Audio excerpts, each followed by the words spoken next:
Momentum conservation with energy work done question कर रहे थे। मोमेंटम कंजर्वेशन और एनर्जी वाले क्वेश्चन कर रहे थे हम लोग। ओके, रिड्यूस मास वाले क्वेश्चन कर लिए थे हम लोगों ने, है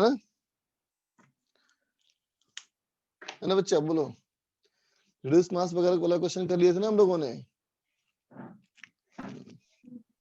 ठीक है बच्चा, चल आगे बढ़े फिर बेटा हम लोग वहां से, है ना? रिड्यूस मास वगैरह क्वेश्चन कर लिए थे बेटा हम लोग, मोमेंटम कंजर्वेशन और एनर्जी कंजर्वेशन के मिक्स्ड वाले कॉन्सेप्ट क्वेश्चन हम लोग कर लिए थे, है ना बच्चा? चलो वहां से आगे बढ़े और आया जाए कॉलिजन में। ठीक है बच्चा? तो देख बेटा, कॉलिजन समझते हैं क्या होता है ना? दो बॉडी। सर उसी चैप्टर का टॉपिक है या फिर अलग? नहीं, टॉपिक वही है बेटा। Okay sir. टॉपिक तो वही है बहुत कम समय के लिए। क्या बहुत कम समय के लिए? हाँ, बहुत कम समय के लिए कांटेक्ट में आएंगे, बिल्कुल सही बात। बहुत कम समय के लिए कांटेक्ट में आते हैं, है ना बेटा? बहुत कम समय के लिए कांटेक्ट में आते हैं और फिर अलग हो जाते हैं, है ना बच्चा? तो बताओ, उस समय जब वो कांटेक्ट में आते हैं बेटा, तो एक दूसरे पे कौन सा फोर्स लगाते हैं? नॉर्मल ना बेटा? बोलो। जब दो बॉडी कांटेक्ट में आएंगे तो एक दूसरे पे नॉर्मल फोर्स लगाएंगे ना बेटा, है ना? तो इमेजिन करो बेटा कि ये वाला बॉडी और ये वाला बॉडी, है ना बेटा, आपस में टकराया, है ना बेटा? तो जहां टक्कर हुई उस वाले पॉइंट पे देखो बेटा, ये जो लाइन बनेगा ये क्या बनेगा? Common tangent. बोलो बेटा, ये लाइन हो गई कॉमन टेंजेंट, है ना? ठीक है, तो अब देखो इस कॉमन टेंजेंट के परपेंडिकुलर, इस कॉमन टेंजेंट के परपेंडिकुलर ये लाइन हो गई। ये क्या हो गया बच्चा? Common normal. ये हो गया कॉमन नॉर्मल। तो देख बेटा, ये जो कॉमन नॉर्मल हमारा हो गया, यही हमारा क्या है? यही क्या है बच्चा? लाइन ऑफ इम्पैक्ट, है ना बेटा? लाइन ऑफ इम्पैक्ट, या बोलते हैं क्या इसको?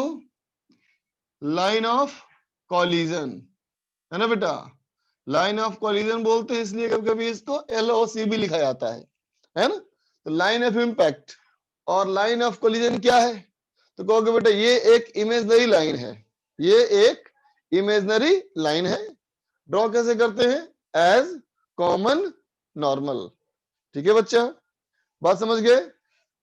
तो देख बेटा, ये जो हमारा लाइन ऑफ इम्पैक्ट हुआ, ये जो हमारा लाइन ऑफ कॉलिजन है बेटा, है ना? ठीक है, इसी लाइन के अलोंग बॉडीज एक दूसरे पर फोर्स लगाती हैं, है ना? ये इसके ऊपर और ये इसके ऊपर फोर्स लगाएगा, है ना बेटा? ठीक है, तो सबसे पहला पॉइंट देखो बेटा, कहोगे इफ लाइन ऑफ कॉलिजन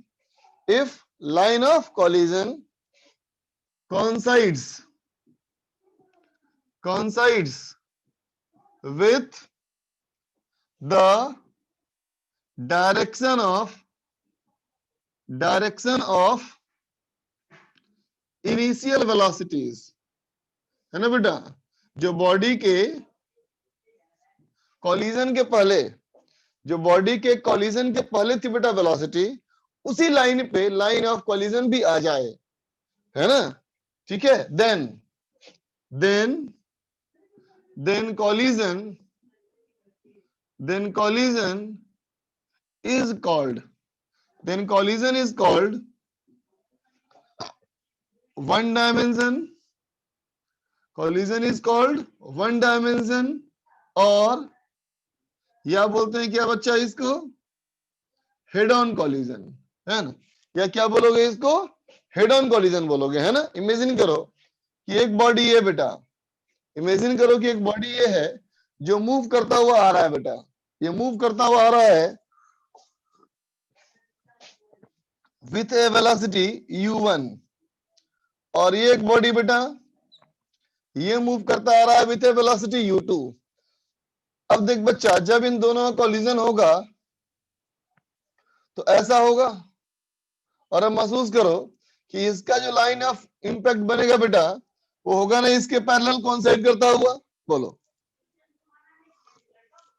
है ना। Yes, और sir. जब ऐसा होगा बेटा तो टक्कर के बाद इन दोनों की फाइनल वेलोसिटीज भी इसी लाइन पे आएगी। बोलो बेटा, Yes, sir. है ना। तो ये हमारा क्या है, वन डायमेंशन कोलिजन। बात समझे। अब देखो दूसरा पॉइंट, मैंने कहा इफ एल और सी डू नॉट कॉन्साइड, अगर एलओसी जो है बेटा ये कॉन्साइड नहीं किया, डू नॉट कॉन्साइड किसके साथ, डायरेक्शन ऑफ इनिशियल वेलोसिटीज, है ना बेटा, do not कॉन्साइड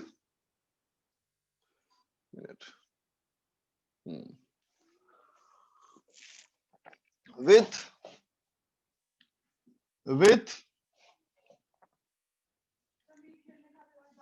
initial velocities,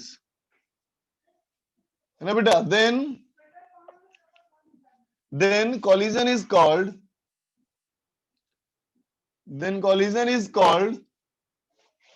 to dimension. ठीक है बेटा, इस कॉलिजन में क्या कहेंगे हम लोग, टू डायमेंशन कहेंगे। ठीक है, या फिर कहते हैं क्या, ऑब्लिक कॉलिजन ना बेटा, टू डायमेंशन और ऑब्लिक कॉलिजन। ठीक है बच्चा, है ना। ऑब्लिक कॉलिजन कैसा होता है, देखो मान लो ये वाली बॉडीज और ये वाली बॉडी, है ना बेटा, मूव करते हुए आई विथ ए वेलोसिटी v2, है ना बेटा, लेकिन इस तरह से नहीं, थोड़ा सा ऊपर नीचे ऐसा। तो अब देखो बेटा, जब इनका कॉलिजन होगा तो कॉलिजन के समय ऐसा होंगे बॉडीज, बोलो होंगे ना, बोलो, है ना बेटा। तो अब देख बेटा, लाइन ऑफ कॉलिजन कैसे बनेगा, थोड़ा तिरछा बनेगा ना, Yes, बोलो। Yes, ठीक है sir. बच्चा, तो अब क्या होगा देखो बेटा, कोलाइड करने के बाद ये दोनों बॉडीज इधर और इधर मूव कर जाएंगी, बोलो होगा ना। तो यही हमारा है बेटा टू डायमेंशन कोलिजन और यही हमारा है वन डायमेंशन कोलिजन। ठीक है बच्चा, तो बताओ बेटा, लाइन ऑफ कोलिजन एक रियल लाइन है या इमेजिनरी लाइन है, इमेजिनरी। Imaginary. इमेजिनरी। क्यों ड्रॉ करते हैं, क्या सर? क्यों ड्रॉ करते हैं, ताकि पता चल सके कि एक किस तरह बिल्कुल ताकि सही पता बात, चले सर वो क्या कहते हैं कोलिजन 1D लगाएंगे इस तरीके को। एक दूसरे पे दोनों बॉडीज कॉलिजन के दौरान, है ना, एक दूसरे पर कॉलिजन के दौरान वो कैसे फोर्स लगाएंगे ये जानने के लिए बनाते हैं बेटा हम लोग, है ना। ठीक है, और इसी फोर्स के डायरेक्शन के आधार पे हम पता कर पाते हैं कि कॉलिजन के बाद बॉडीज का मोशन किस डायरेक्शन में होगा। बोलो बेटा, Yes, बात समझ में आई ना,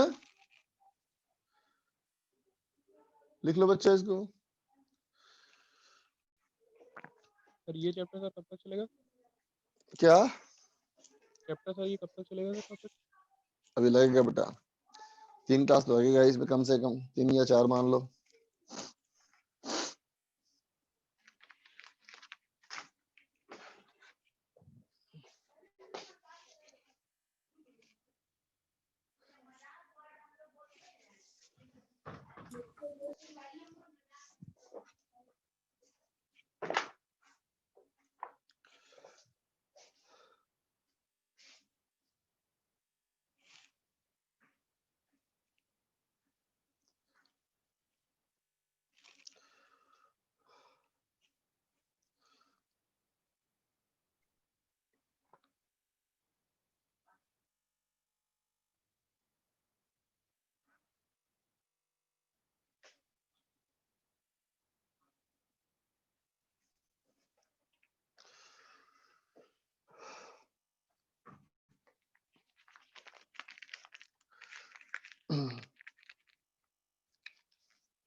लिख लिया बच्चा,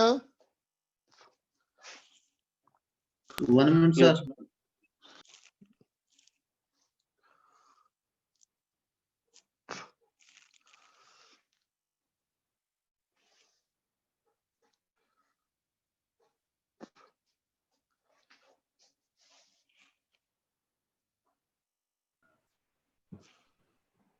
क्लियर सर। हो गया? Yes sir. चलो।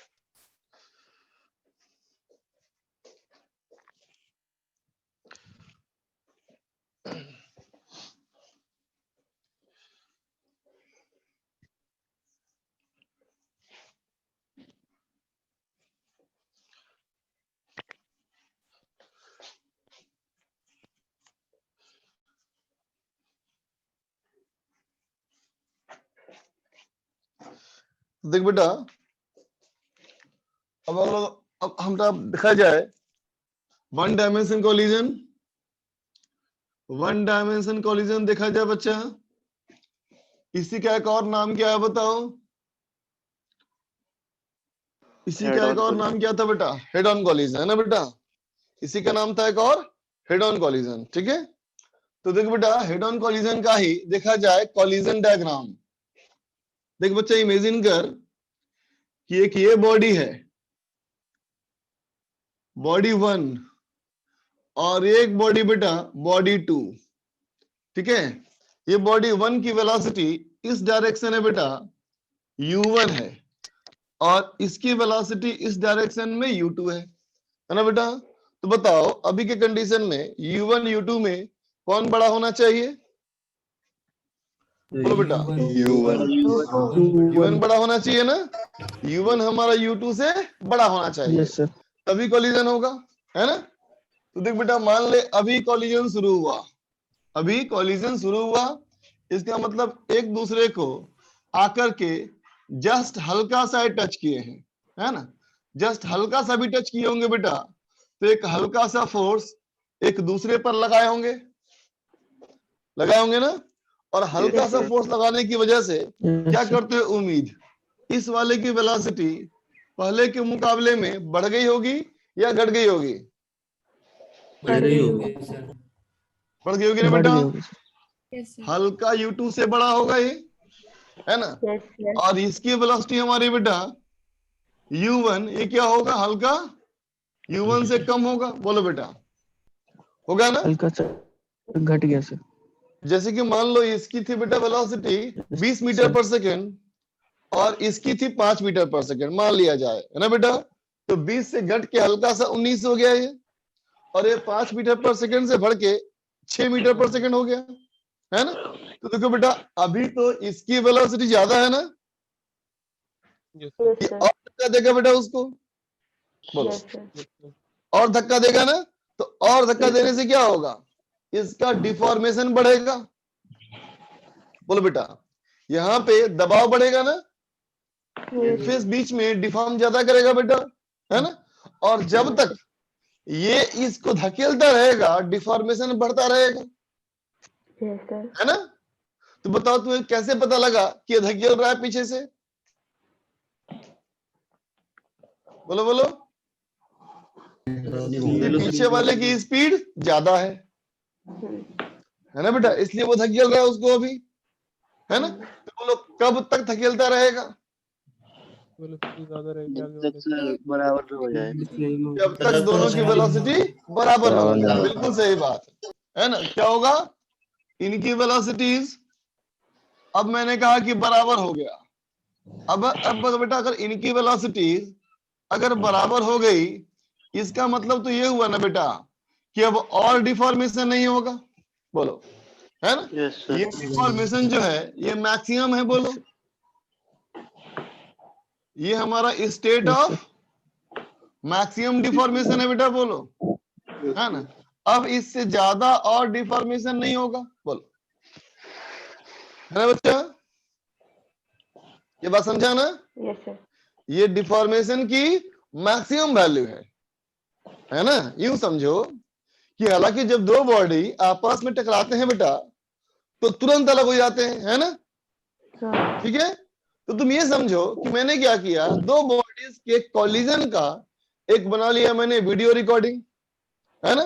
और उस वीडियो रिकॉर्डिंग को तुम्हारे सामने स्लो प्ले कर रहा हूं, है ना? स्लो स्पीड में प्ले कर रहा हूं। मान लो 1/10 या 1/20 की स्पीड में प्ले कर रहा हूं, है ना?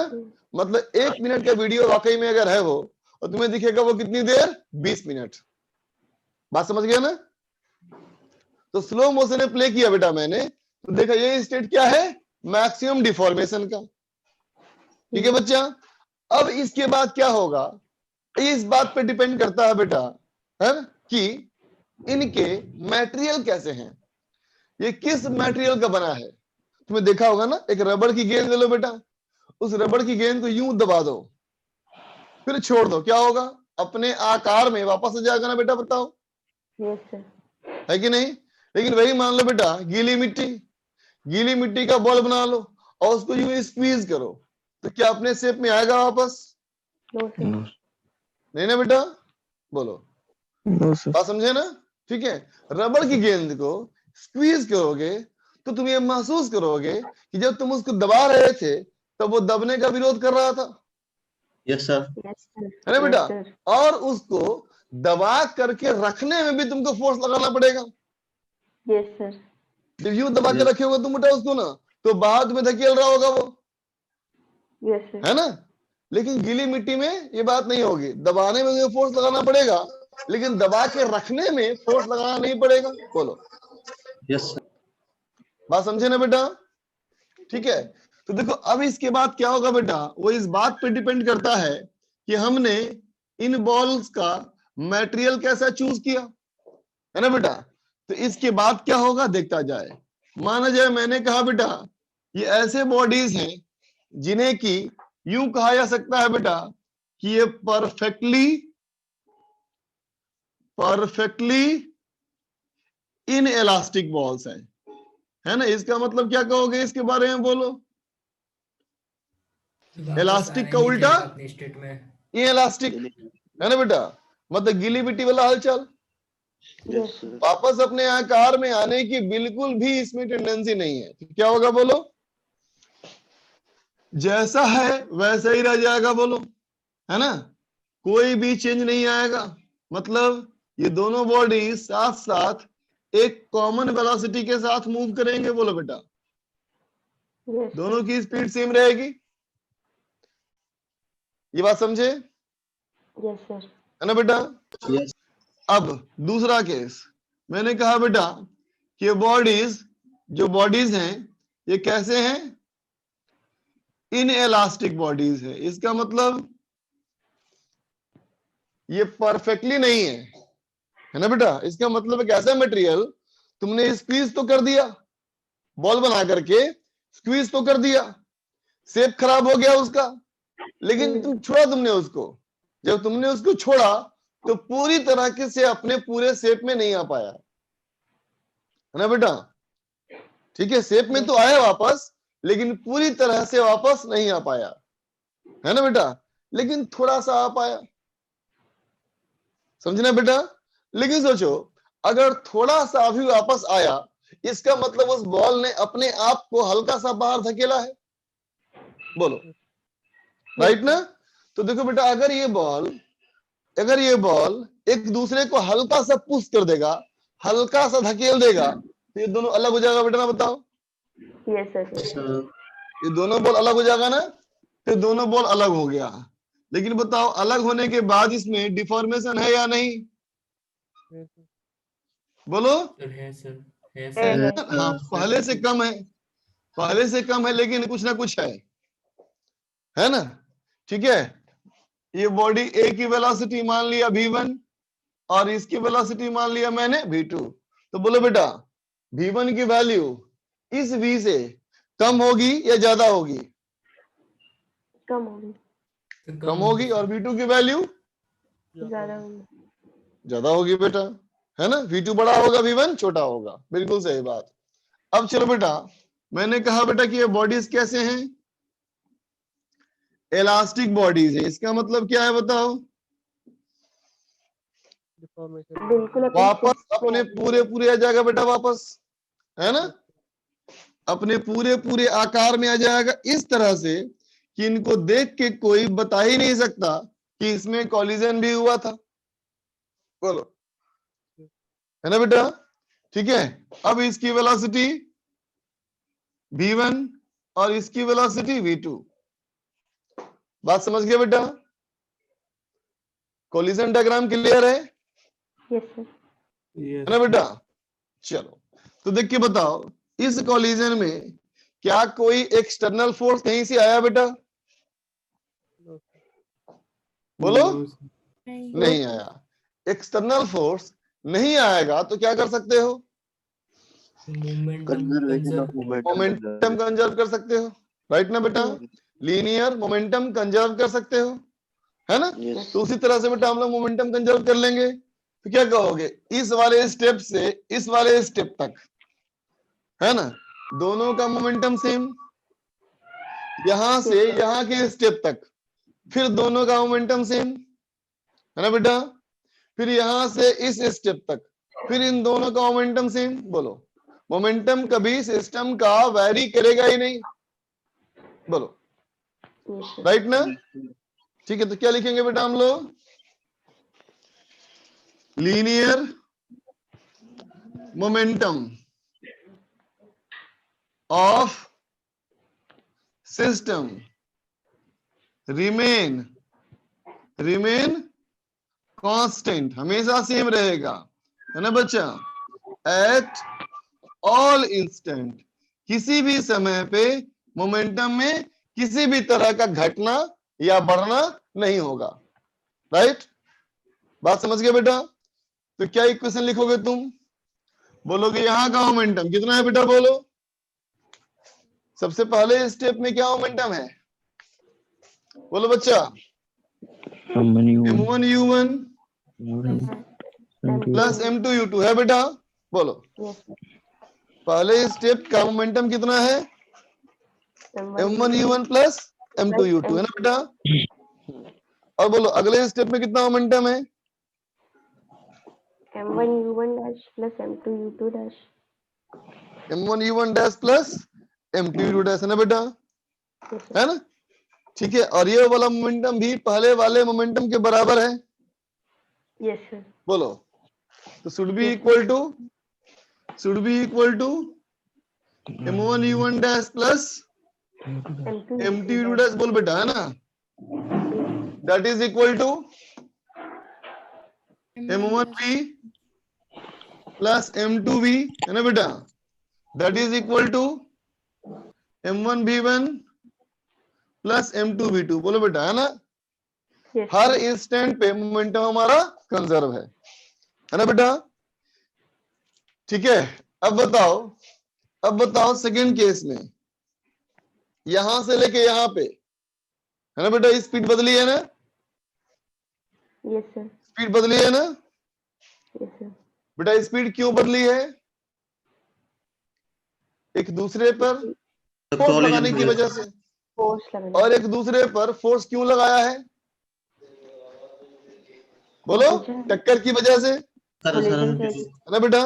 तो देखो बेटा, जब एक दूसरे पे टक्कर किया होगा तो इस मोमेंट पे हल्का सा डिफॉर्मेशन तो आया होगा ना? Yes sir. अगर हल्का सा भी डिफॉर्मेशन आया है बेटा, इसका मतलब थोड़ी सी एनर्जी डिफॉर्मेशन में चली गई। बोलो, थोड़ी सी एनर्जी डिफॉर्मेशन में चली गई। तो क्या तुम कहोगे कि अगर यहाँ काइनेटिक एनर्जी 50 जूल थी तो क्या यहाँ भी काइनेटिक एनर्जी 50 जूल होनी चाहिए या नहीं? कम होनी चाहिए, ज्यादा होनी चाहिए? बोलो, कम होनी चाहिए। हल्का कम होना चाहिए, है ना बेटा? तो क्या कहेंगे, यहां से यहां काइनेटिक एनर्जी घट गई, है ना? किसकी वजह से? डिफॉर्मेशन की वजह से। कुछ एनर्जी कहां चली गई? डिफॉर्मेशन में। तो बोलो बेटा, ये क्या दिखाया मैंने? Maximum deformation. तो डिफॉर्मेशन में सबसे ज्यादा चली गई एनर्जी। बोलो, इसका मतलब काइनेटिक एनर्जी सबसे कम बेटा, है नहीं होता हो ये?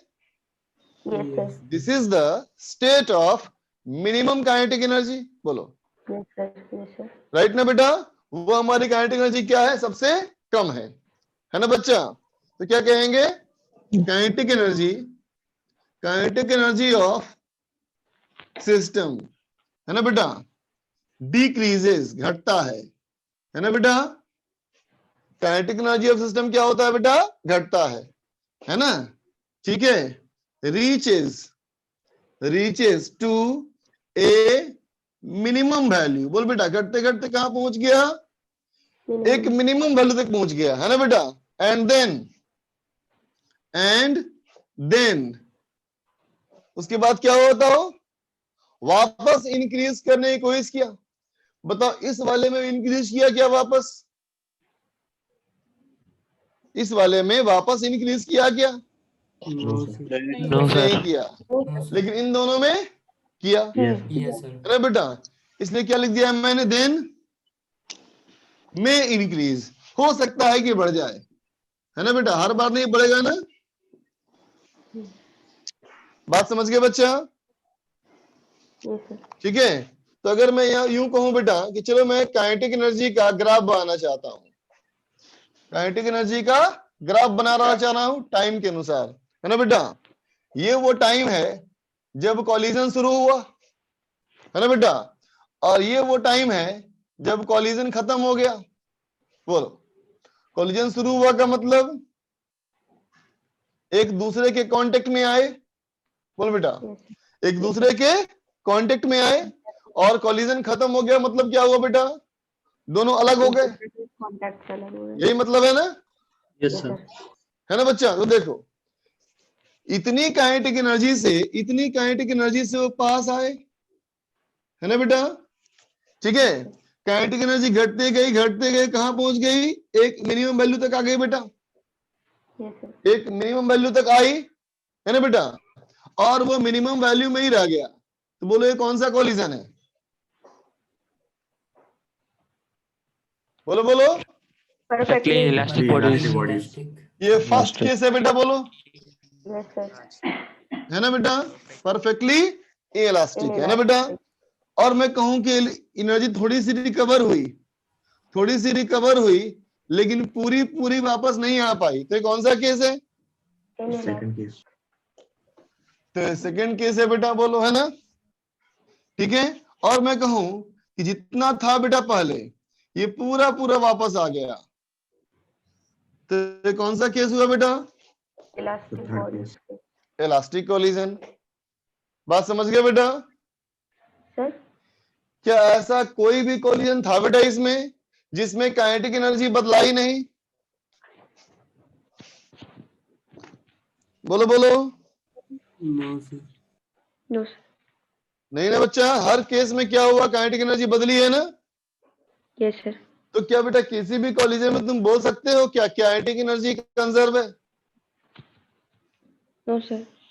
नहीं ना बेटा, किसी भी केस में तुम ये नहीं बोल सकते कि काइनेटिक एनर्जी कंजर्व है। हर केस में काइनेटिक एनर्जी लॉस हुई है बेटा, है ना। हाँ, कुछ Yes, केस sir. में रिकवर भी हुई है ना। यस ठीक है। लेकिन बताओ, ये कॉलिजन का टाइम इंटरवल बनाया मैंने, ये कैसा होता है यूजुअली? ये 10 very small. छोटा। इतना कम कि पलक झपकते ही ये काम हो जाता है। बोलो, Yes sir. Millisecond.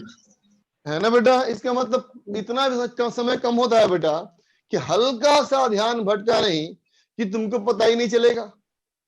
बोलो, राइट ना। मतलब इसको अगर स्क्वीज करते जाओ, इस दो लाइन को स्क्वीज करते जाओ बेटा, तो बहुत पतला ये गैप होना चाहिए, है ना। Yes sir. मतलब इतना कम गैप बेटा कि इसको हम नेगलेक्ट भी कर सकते हैं। बोलो, यस सर। है ना। तो उस केस में क्या होगा? तो कहोगे थर्ड की लाइन, थर्ड वाली लाइन और ये लाइन लगभग मैच कर जाएगी। बोलो, yes yes sir. Sir. Yes sir.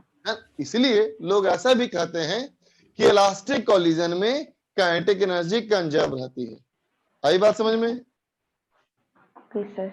है ना बच्चा। लेकिन हम समझते हैं ना ऐसा होता बिल्कुल नहीं है, कंजर्व कभी नहीं होता, है ना बेटा। लेकिन बोलचाल की भाषा में ये कह भी सकते हैं कि कंजर्व है, यस सर। है ना। लेकिन यहाँ कंजर्व का मतलब कांस्टेंट नहीं है। यहाँ मतलब क्या है कि डिक्रीज करके वापस गेन कर लिया बहुत कम समय में, है ना बच्चा। चलो फटाफट नोट कर लो इसको। सर एक चीज बोल बेटा। पूछ रही थी सर। सर जैसे हम लोग काइनेटिक एनर्जी का ग्राफ प्लॉट कर रहे हैं, तो जब बॉडीज पहले आ रही होंगी कोलिजन से पहले, तो उनकी तो अलग अलग काइनेटिक एनर्जीज रही होंगी। ये सिस्टम है, काइनेटिक एनर्जी ऑफ सिस्टम बेटा। ये किसी एक की नहीं है बेटा। अच्छा ठीक है, ठीक है। ये काइनेटिक एनर्जी ऑफ सिस्टम है। ओके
इरेज कर दो बेटा।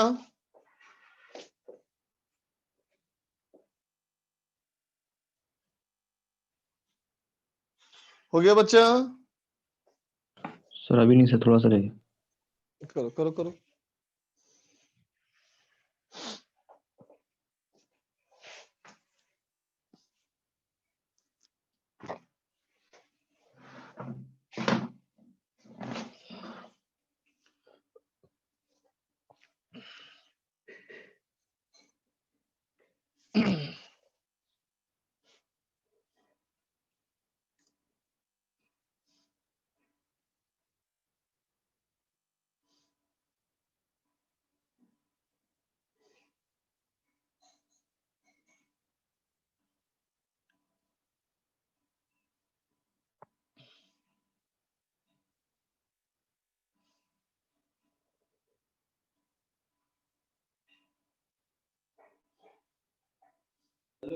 हो गया सर।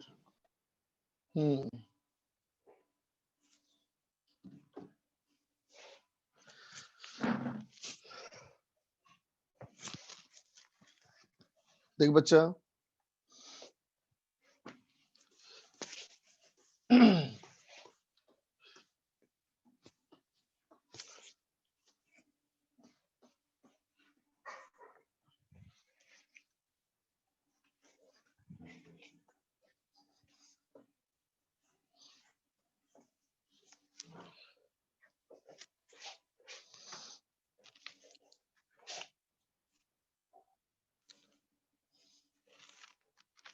देख बेटा question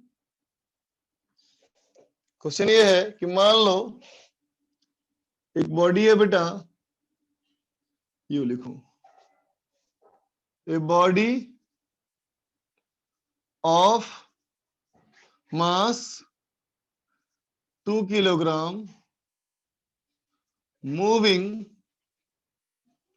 with a speed of 10 metre per second, 10 metre per second से मूव करते हुए कोलाइड एंड आइडेंटिकल बॉडी, मतलब सेम मास बेटा, आइडेंटिकल बॉडी एट रेस्ट, एक बॉडी था बेटा वो रेस्ट में, उससे जाके टकराया, ठीक है, in perfectly inelastic collision,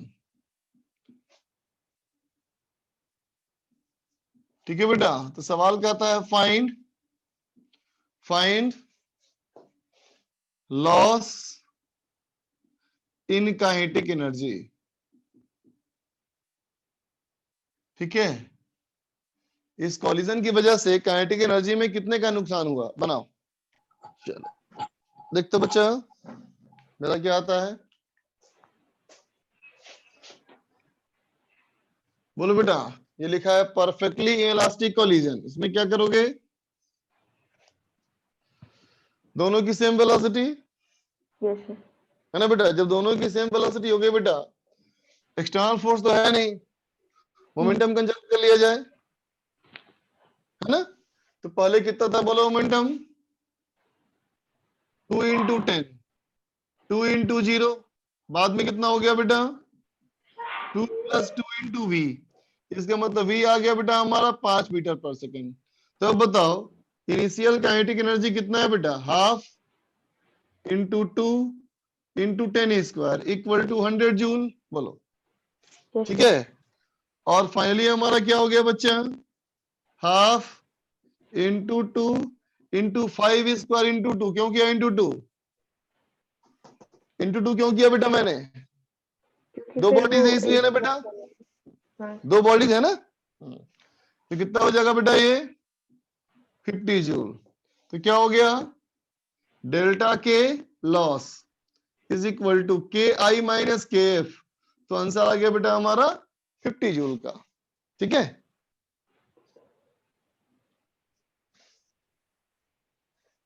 sir. बोल बेटा। सर जैसे हम लोग ये काइनेटिक एनर्जी सिस्टम की देख रहे हैं ना। हाँ अच्छा बिल्कुल सही ठीक है बात। सर, समझ।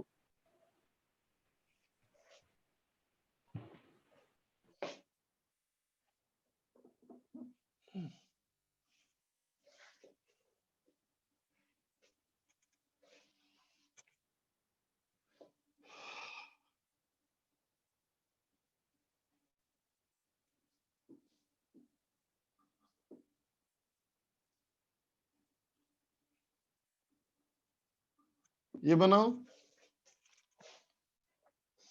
अब कर दिया कोलिजन को इलास्टिक। अब क्या होगा,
आगे बच्चा यस सर। क्या क्या है बताओ आंसर। Sir 0,10 yes sir 0 0,10। 10।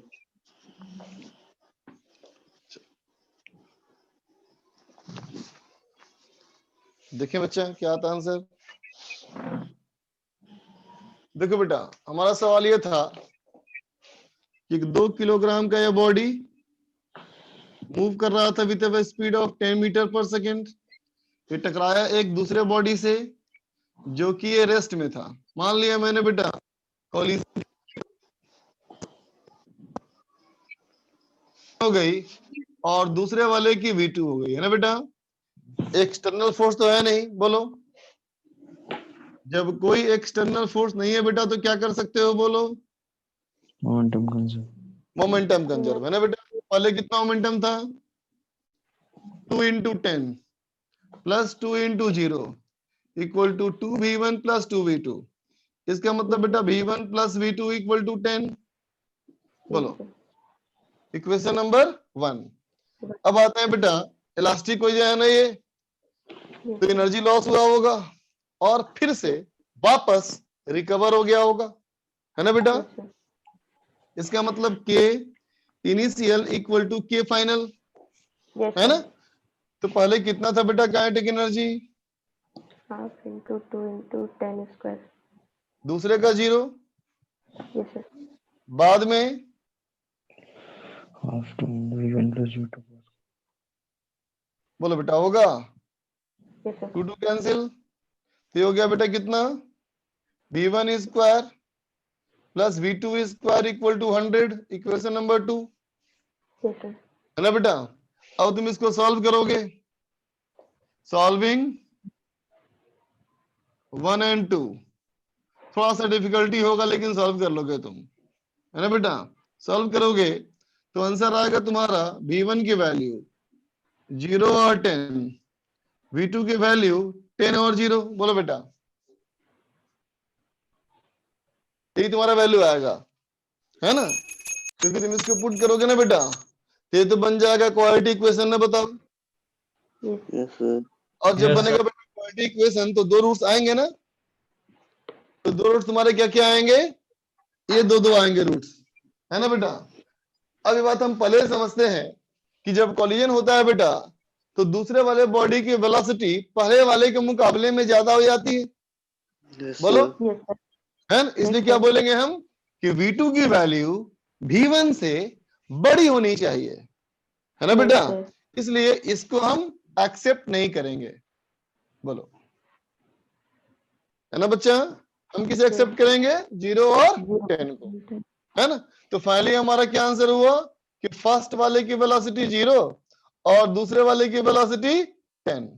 बोल बेटा ये हमारा आएगा आंसर। बात समझ गया बेटा। तो क्या देखा तुमने, फर्स्ट वाले की वेलोसिटी सेकंड वाले को मिल गई और सेकंड वाले की वेलोसिटी फर्स्ट वाले को मिल गई, है ना बेटा, है ना। और ये कोई अनोखी बात नहीं हुई बेटा, ये हर बार ऐसा होगा जब भी तुम्हारा 2 बॉडीज आइडेंटिकल मास के हेड ऑन कॉलिजन में इलास्टिकली कोलाइड करेंगे, है ना बच्चा। ये बात हर बार होगी बेटा, ये बात हर बार होगी, है ना। तो ये अपने आप में एक कॉन्सेप्ट की तरह इसको हम लोग इस्तेमाल करेंगे, है ना। इसको लिख लिया जाए, नोट में एक पॉइंट लिख ले बच्चा इसको। If 2 identical bodies, if 2 identical bodies collide in head-on elastic collision, है ना। मतलब जब भी कैसा कॉलिजन हो बेटा, 1 डायमेंशन कॉलिजन हो, है ना बेटा। their velocities इंटरचेंज, है ना। क्या होगी वेलोसिटी इंटरचेंज, फर्स्ट वाले की वेलोसिटी सेकंड को मिल जाएगी, सेकंड वाले की वेलोसिटी फर्स्ट को मिल जाएगी, है ना बेटा। तो इसके पहले जो क्वेश्चन किया था बेटा हमने, वो किस कॉलिजन का था बोलो, वो था परफेक्टली इलास्टिक, है ना बेटा। और ये कौन सा है, इलास्टिक। कौन सा बच गया अभी, इलास्टिक। उसे क्यों नहीं कर पा रहे हैं अभी हम, लैक ऑफ इंफॉर्मेशन, है ना बच्चा। रिकवर तो किया लेकिन कितना रिकवर किया नहीं पता, है ना बेटा। बोलो भाई, मान लो पहले वाले सवाल की बात करो अगर, और तुमने कहा मैक्सिमम लॉस कितना था बोलो, 50 जूल, है ना बच्चा। इसमें क्या दिख रहा है, कोई लॉस नहीं। इसका मतलब ये इलास्टिक में भी लॉस होगा लेकिन 50 से कम होगा। लेकिन बेटा 50 से कम कितना होगा क्या पता है, बोलो। नहीं ना बच्चा, इसका क्या मतलब हुआ कि अभी हम लोग सॉल्व नहीं कर सकते, we need some more information, है ना बच्चा।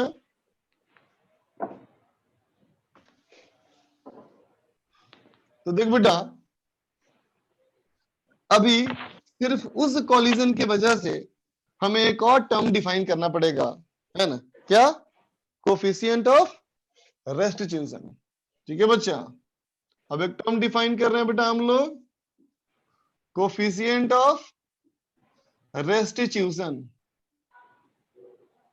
ठीक है बेटा, डिनोट करेंगे इसको हम लोग स्मॉल ई से, कोफिशिएंट ऑफ रेस्टिट्यूशन, है ना बच्चा? तो देख बेटा, कोफिशिएंट ऑफ रेस्टिट्यूशन का मतलब क्या होता है? रेस्टिट्यूट का मतलब क्या होता है? Regaining shape and size. बात समझा बेटा? रेस्टिट्यूशन मींस रीगेन करना, है ना? तो बताओ, अगर इसकी वैल्यू ज्यादा है, इसका मतलब ज्यादा रीगेन कर रहा है ना बेटा? Yes sir. Yes. और अगर इसकी वैल्यू 0 है, इसका मतलब बिल्कुल रीगेन नहीं किया, Inelastic है. है ना बेटा? बिल्कुल रीगेन नहीं किया तो कौन सा collision? Perfectly inelastic. Perfectly elastic, है ना बेटा? और अगर ई की वैल्यू मैं बोलूं मैक्सिमम है तो क्या बोलोगे? Perfectly elastic. इलास्टिक कॉलिजन, है ना बच्चा? ठीक, तो देखो बेटा, इसके बारे में पहली बात है ना, ये किसके बारे में है? तो कहेंगे all about regaining shape and size, है ना बच्चा? शेप और साइज को रीगेन करने के बारे में है ना बेटा? दूसरी बात, it is a joint property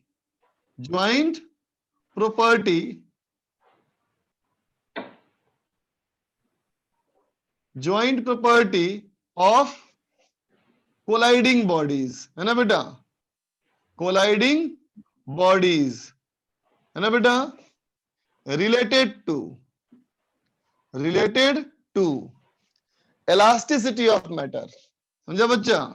ये मैटर की इलास्टिसिटी से संबंध रखता है ना? तीसरी बात, ये है कितना? तो कहेंगे it is equal to ratio of impulse,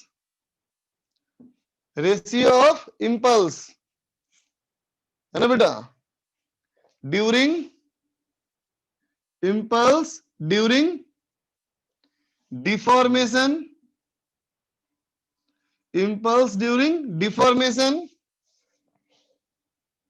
and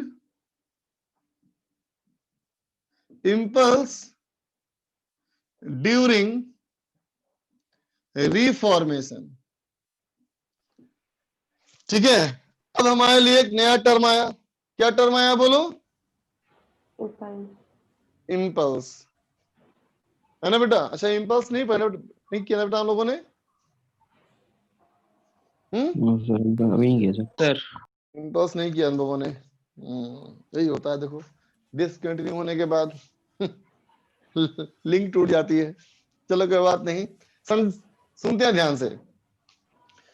ध्यान देना बेटा, मान लो इमेजिन करो एक रबड़ का एक बॉडी को दीवार में फिक्स कर दो। ठीक है बच्चा? एक रबड़ की एक बॉडी को दीवार में फिक्स करो, समझे बच्चा? है, अब उसको पंच करो। जब तुम उसको पंच करोगे बेटा, है ना, तो क्या महसूस करते हो कि जब तुमने पंच किया तो वो हाथ तुम्हारा जाएगा अंदर की तरफ, बोलो, और फिर वो धक्का देगा पीछे की तरफ वापस, बोलो। Yes sir. बात समझे?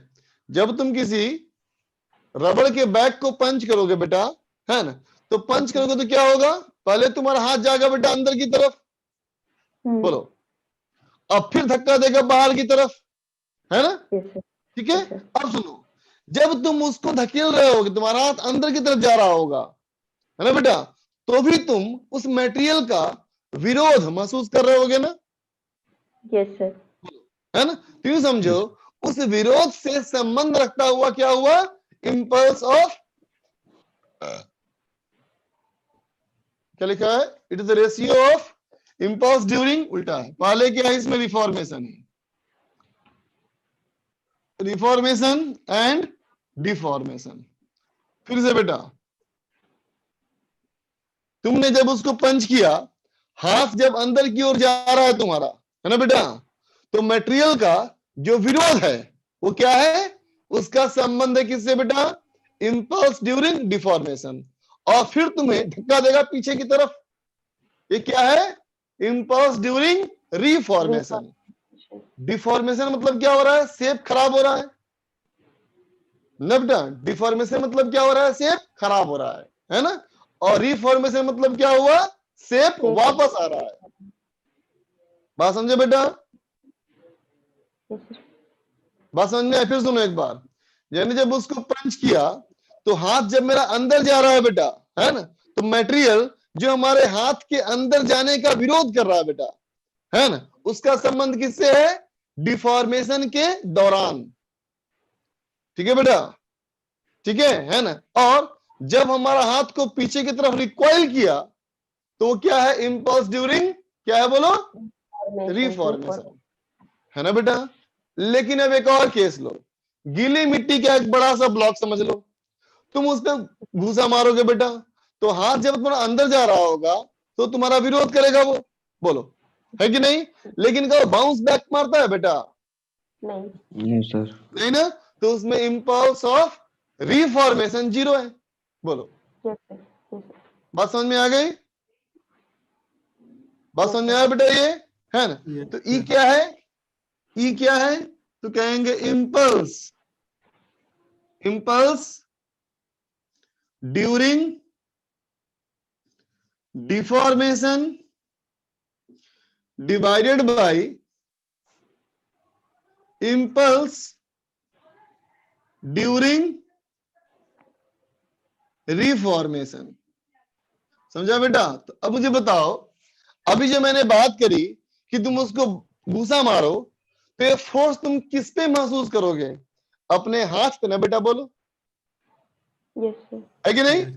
और इस कंडीशन में कोलाइडिंग बॉडीज, दो बॉडीज हैं, एक तुम्हारा हाथ और दूसरा वो पंचिंग बैग, बोलो राइट ना। ठीक है बेटा, और महसूस कहां किए तुम, हाथ पे।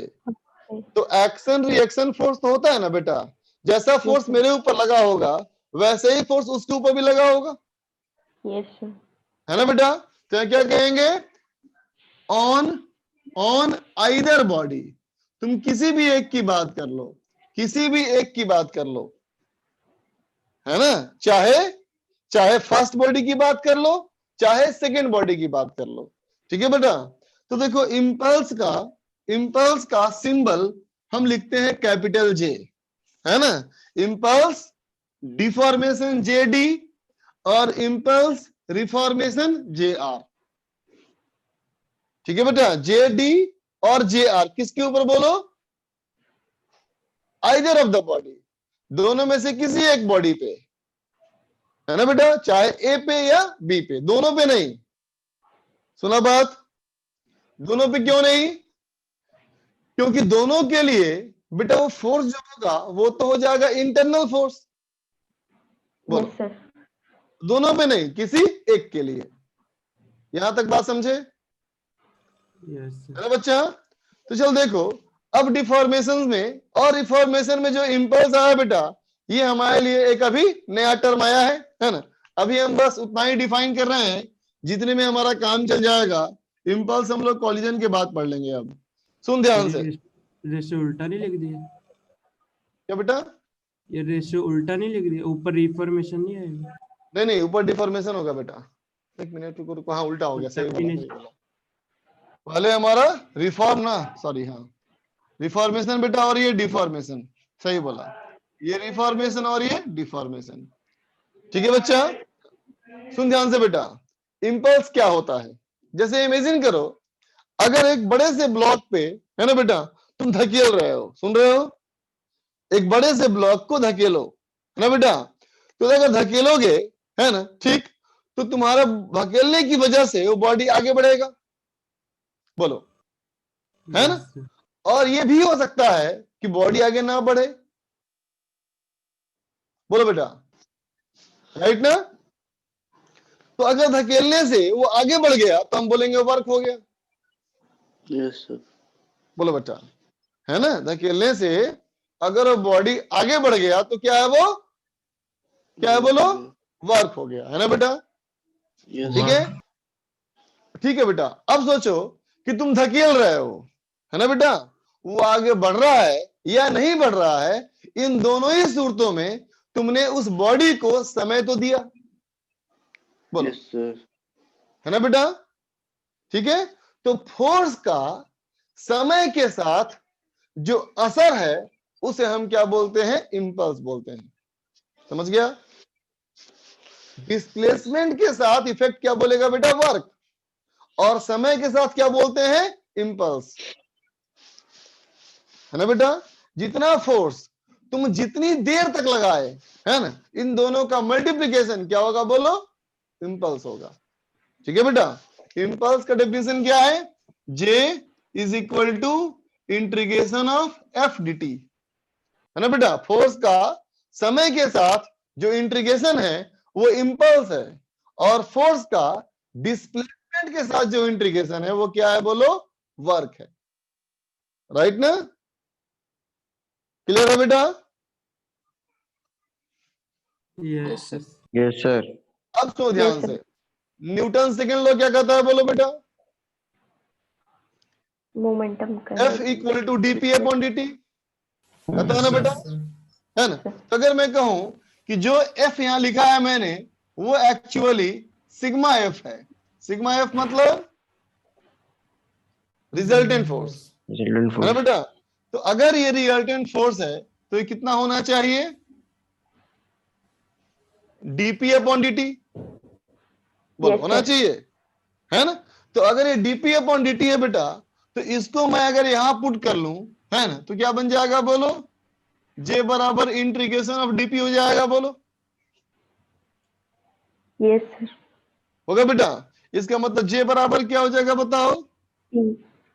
डेल्टा पी, है ना बेटा? ठीक है, बात Yes, समझ sir. गया बेटा, है ना? Yes, yes sir. सर। ठीक है, इसे बोलते हैं इंपल्स मोमेंटम थ्योरम, ये पढ़ाऊंगा मैं बाद में, इंपल्स के बारे में पूरा पढ़ाऊंगा। ठीक है, अभी इतना ही समझ लो बेटा कि इंपल्स क्या है, मोमेंटम को चेंज करता है ना बेटा? तो किसी भी सिस्टम में या किसी एक बॉडी पे जितना मोमेंटम बदलता है ना बेटा, उसी का नाम हो गया क्या, इंपल्स। समझ गया? मोमेंटम के बदलने के एक टर्म को हमें नाम दे दिया क्या, Impulse. इंपल्स। सुन लिया बेटा, है ना? और जे किसका इंपल्स है, कौन से फोर्स का इंपल्स है बोलो, रिजल्टेंट फोर्स का इंपल्स है। ठीक है Resulting. ना? तुम यहां तक पहले नोट करो, यहां तक नोट करो।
हो गया बेटा? Yes yes sir. सर हो गया सर।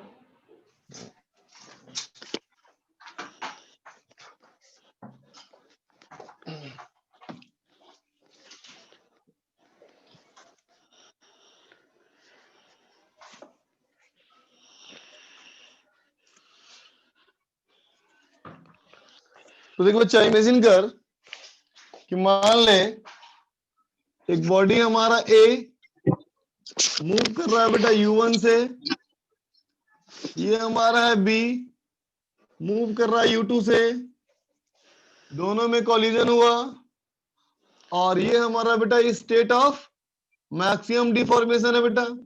इसका मतलब यहां तक डिफॉर्मेशन हुआ है बोलो, और फिर यहां से अपने शेप में वापस आना शुरू हुआ और इसकी वेलोसिटी v1 हो गई और इसकी वेलोसिटी v2 हो गई बोलो।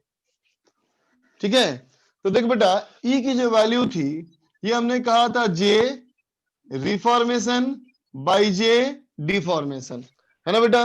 तो पहले तो आइडेंटिफाई किया जाए कि बोलो बेटा फर्स्ट डायग्राम से सेकंड डायग्राम में आओ, क्या हुआ है बोलो। डिफॉर्मेशन। यहां से यहां तक क्या हुआ है बच्चा, फॉर्मेशन। डिफॉर्मेशन हुआ, और फिर यहां से यहां तक क्या हुआ बोलो, रिफॉर्मेशन। रिफॉर्मेशन। रिफॉर्मेशन हुआ, है ना बेटा। और हमें रेशियो निकालना है किसके लिए, तो क्या लिखा हम लोगों ने बोलो, आइदर बॉडी, दोनों में से किसी एक के लिए, है ना बेटा। तो चाहे ए के लिए बात कर लो चाहे बी के लिए बात कर लो, है ना बेटा। चलो मैं बी के लिए बात कर रहा हूं, है ना बेटा। तो जे किसके बराबर होता है, change in momentum, delta P के बराबर, है ना बेटा। तो देखो बी का मोमेंटम चेंज कितना हुआ रिफॉर्मेशन में, तो कहोगे mass of b into v2 minus v, बोलो बेटा, है ना। Yes sir. और यहाँ क्या बोलोगे, यहां से यहां में क्या हुआ, mass of p b, of b minus u2, बोलो बेटा होगा, यस सर। है ना। mb कैंसिल,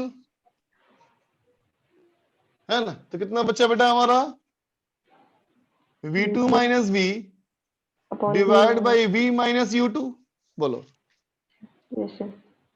समझे, है ना बेटा। तो इक्वेशन तो हमारा बन गया बेटा, है ना। ठीक है, लेकिन अभी यूज करने के लायक नहीं है। अच्छा वीडियो ब्लर आ रहा है क्या, नो सर। हाँ सर। वीडियो क्लियर है। यस हाँ सर। ठीक, यस सर। देखो बच्चा v2 minus v divide by v minus v2, है ना बच्चा। तो इस डायग्राम में इस इक्वेशन में, है ना बेटा, बन तो गया लेकिन यूज करने के लायक नहीं, इसलिए बेटा क्योंकि क्वेश्चन में हमेशा क्या पूछते हैं बताओ, कि कॉलिजन के बाद की वेलोसिटी क्या होगी, बोलो, है ना। बीच वाली वेलोसिटी कभी नहीं पूछता ना बेटा हमारा, इसका मतलब v हमारे इक्वेशन में किसी काम का नहीं है, बोलो, है ना बेटा। ठीक है, तो चलो इसको चेंज किया जाए, इसके इक्वेशन को ऐसा बनाया जाए जिसको कि हम इस्तेमाल कर सके क्वेश्चन वगैरह में, है ना। तो देखना बेटा, मैंने कहा देखो मोमेंटम कंजर्व तो होगा ना बेटा, तो m1u1 प्लस m2u2 बराबर m1v plus m2v is equal to m1v1 plus m2v2, बोलो बेटा, ठीक है ना। अब बताओ बेटा इस वाले इक्वेशन से अगर तुम v2 v निकालोगे कितना होगा बोलो, कितना होगा, m1v1 upon m1 plus m2 m1v1 plus m2v2 m1 divide by m1 plus m2। अब यहां नीचे आ जाओ, अब बोलो बेटा इस वाले इक्वेशन से निकालो v की वैल्यू कितनी होगी बोलो, m1u1 plus m2u2 divided by m1 plus m2 minus u2, है ना बच्चा। अब देखो यहां पे कहोगे क्या हो, m1v2 और प्लस m2v2 होगा ना बेटा, यस सर। बोलो। तो देखो m2v2 इसके साथ कट जाएगा ना बेटा, यस सर। तो क्या बचेगा हमारा 2m1 m1 of v2 minus v1, बोलो, और नीचे क्या बचेगा देखो, M2U2 कट जाएगा, है ना। तो यहाँ बचेगा M1 of U1 minus U2, बोलो बेटा, है ना।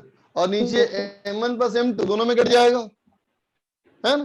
तो क्या बचेगा हमारा, बोलो, is equal to V2 minus V1 divided by U1 minus U2, बोलो बेटा, होगा। Yes sir. बात समझ गए? यस कोई सर। दिक्कत बेटा? नहीं सर। अच्छा, तो बोलो तो बेटा, अगर मैं E इक्वल टू 0 पुट कर दूं तो क्या हो जाएगा? V2 equal V1। इसका मतलब दोनों की सेम वेलोसिटी, यस सर। है ना, मतलब बिल्कुल रिगेन नहीं किया। Yes sir. Yes sir. तो कौन सा कोलिजन हुआ ये? Perfectly elastic. Perfectly inelastic. Inelastic collision. ठीक है बेटा।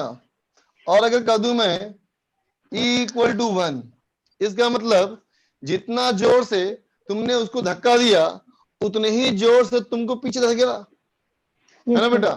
और रबड़ का पंच बॉक्स फिर से वापस आ गया शेप में अपने, है ना। तो क्या है बच्चे, बोलो, इलास्टिक कोलिजन, है ना बेटा। और अगर E का वैल्यू 0 से 1 के बीच में है तो क्या कहोगे? Inelastic collision. समझा बच्चा? ठीक है।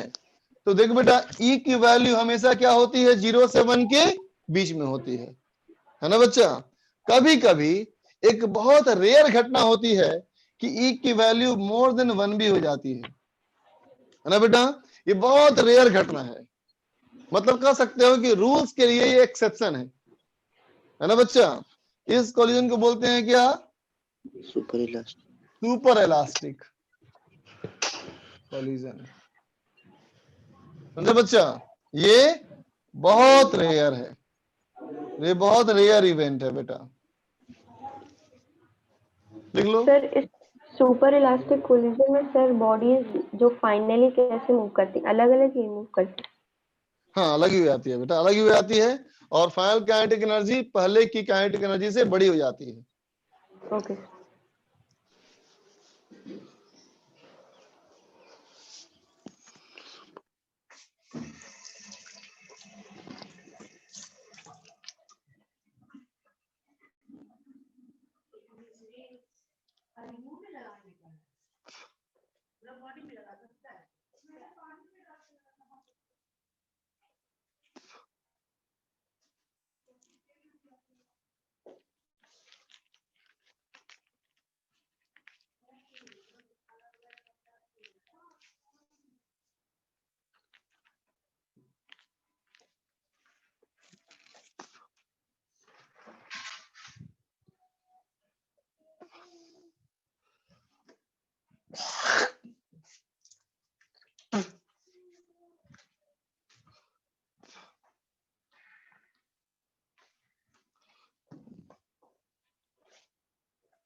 लिख लिया बेटा?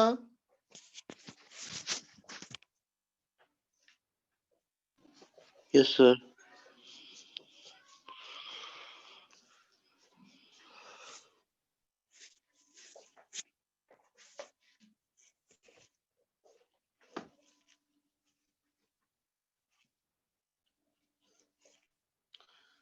तो देख बच्चा,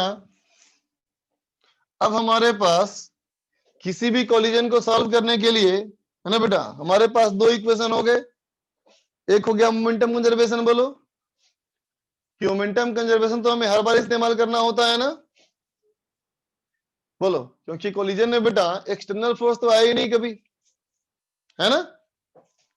अच्छा बोलना बेटा, कोलिजन के बाद कौन सी वेलोसिटी बड़ी होती है, V1 या V2? V2। V2। V2। Collision के बाद बॉडीज दूर जाती है या पास आती हैं? थोड़ी सी दूर सर।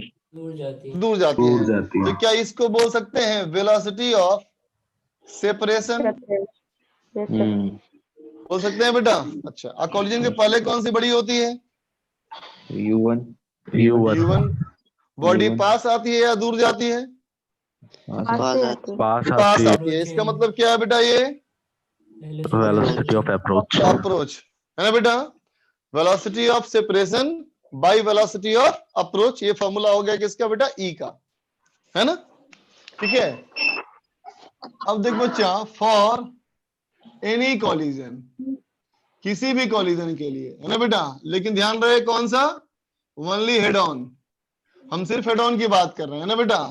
तो देखो ये दो इक्वेशन तो हमेशा यूज करेगा तुम, m1u1 plus m2u2 is equal to m1v1 plus m2v2। बोलो बेटा, होगा? बोलो। मोमेंटम कंजर्वेशन तो हमेशा इस्तेमाल करोगे, यस सर। एक्सटर्नल फोर्स कभी नहीं आया, है ना बेटा। और एक ई का इक्वेशन हमेशा इस्तेमाल करोगे, v2 minus v1 by u1 minus u2। बोलो बेटा, दो इक्वेशन है ना। अब देखो तो इन दोनों को सॉल्व करके v1 v2 निकाल सकते हैं ना बेटा? बोलो, है ना बेटा। ठीक है। तो रिजल्ट्स टू रिमेंबर, जो इनका जो सॉल्यूशन है बेटा, जो तुम्हें याद करना है, क्या याद करना है? देखो कि सॉल्व करके v1 कितना आएगा और v2 कितना आएगा। ठीक है बेटा, है ना। तो देखो v centre of mass, v centre of mass, यहां भी लिख देंगे v सेंटर ऑफ मास, है ना। हम जानते हैं ना बेटा, सेंटर ऑफ मास की वेलोसिटी, सेंटर ऑफ मास की वेलोसिटी को बदलता है, फर्क पड़ता है किसकी वजह से? एक्सटर्नल फोर्स है ना बेटा।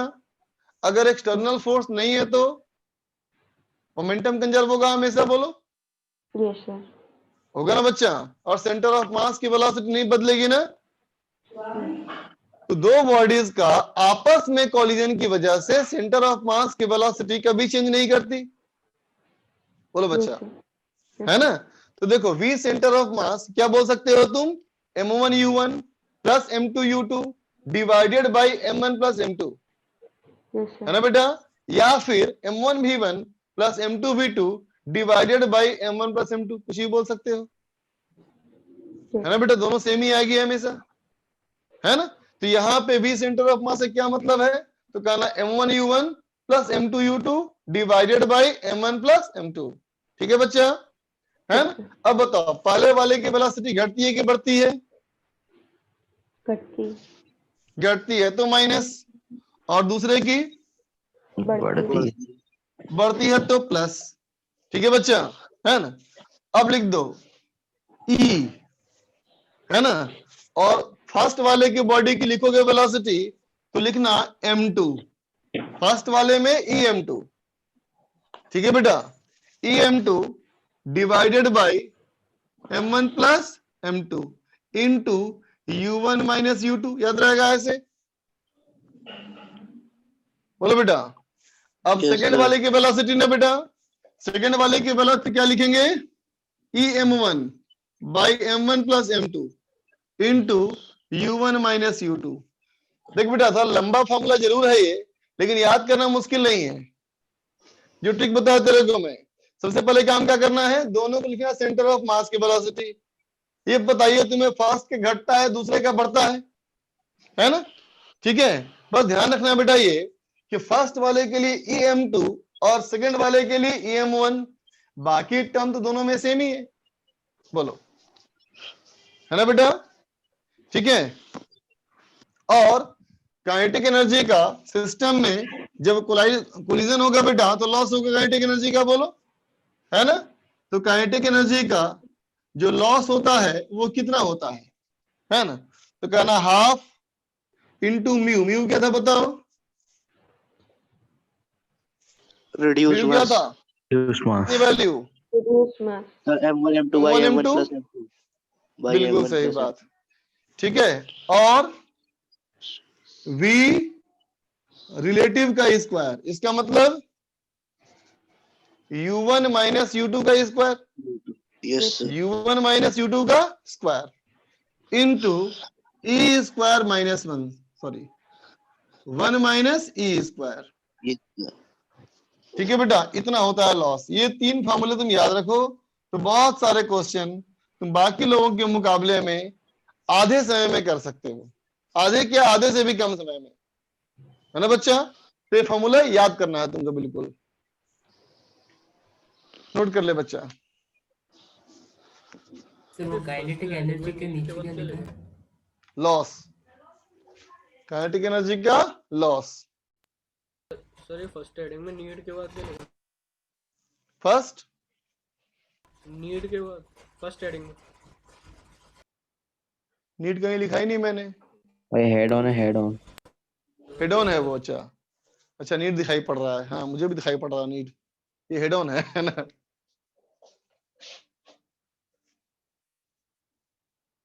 हेड ऑन कॉलिजन में।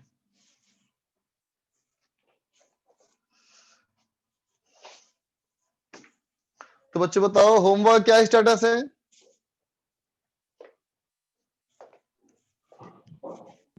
सर हो गया सब, हो गया सर। क्या था होमवर्क बचा हुआ पहले का? सर सेंटर ऑफ मास पूरा करने को दिया था सर आपने। Yes, sir. Centre of mass और कंप्लीट करने दिया था, कंप्लीट करने के लिए यस सर। एबीसी करने दिया होगा ना मैंने तो। नहीं नहीं सर, सर्कुलर मोशन में एबीसी दिया था। सर्कुलर मोशन में दिया था एबीसी। सर्कुलर मोशन कंप्लीट दिया था सर। वो सॉरी सर्कुलर मोशन कंप्लीट। दिया था सेंटर ऑफ मास में एबीसी। हाँ तो सर्कुलर मोशन में क्या कर चुके थे हम लोग डिस्कस? सर उसमें कुछ नहीं है शायद। हाँ करा था सर, एक्सरसाइज 2 पार्ट 1 तक करा था सर। एक्सरसाइज 2 पार्ट 1 हो चुका था। हाँ सर यस सर। 2 पार्ट 1 में 10 क्वेश्चन हो गया था, और 2 पार्ट 2, 2 पार्ट 3 कुछ नहीं हुआ था अभी।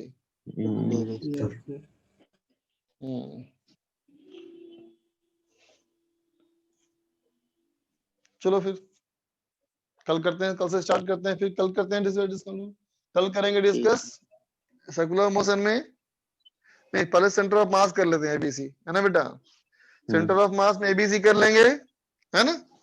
और एक्सरसाइज 2 पार्ट सर्कुलर मोशन का एक्सरसाइज 2 पार्ट 1 कंप्लीट करना, है ना। 2 पार्ट 1 और 2 पार्ट 3 कल के डिस्कशन का रखा जाए टारगेट ये हमारा कि सेंटर ऑफ मास में एबीसी और सर्कुलर मोशन में एक्सरसाइज 2 का पार्ट 1 और 2 का पार्ट 3। ठीक है बच्चा, चलो अभी के लिए बाय बच्चा। Bye sir.